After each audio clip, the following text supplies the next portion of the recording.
Thanks to a system of satellites, we can control our weather.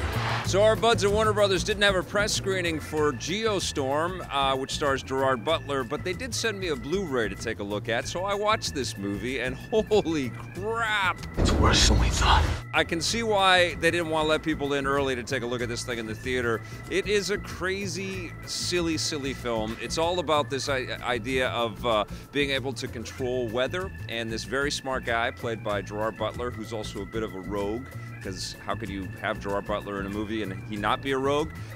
He is a rebellious fellow that just does not do well with any kind of authority, and so he plays by his own rules, but he builds this incredible satellite and this incredible technology that can help to control these storms that are taking over the planet. This is supposed to take place in 2019, so let's hope none of this stuff comes true, except what happens is that somebody sort of takes control of this incredible technology and weaponizes it, and the only man for the job is Gerard Butler, except he's been kicked off of the squad there because he just doesn't listen to authority, and the government sort of intervenes. But his brother, thankfully, is a bit of a smooth talker, works with the government agencies, and convinces everybody to give Gerard Butler another shot. So he goes back up to the space station, and they're trying to figure out, because it's been overtaken by this weird virus that's creating havoc. I do think the idea is kind of cool, this concept of weather control, and you know, what are we going to do if massive megastorms start taking over the planet, which is kind of pertinent. It's definitely top of mind for lots of scientists out there.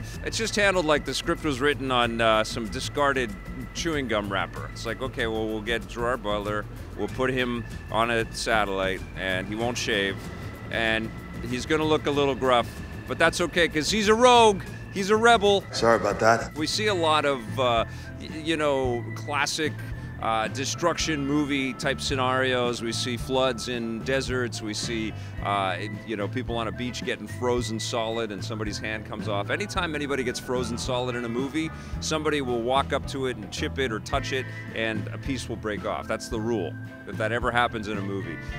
We also see, you know, like this crazy sort of lava eruption in the middle of a city, and lots of devastation, lots of people, but then there's always these camera shots that focus on little kids and dogs, and you're worried, is the dog gonna be okay? Dog's gonna be okay. This is just an insane movie that's going down the track of lots of other movies we've seen before. Armageddon, 2012. It's the end of the world, and it's only, you know, one man and the team that he controls that can save everything.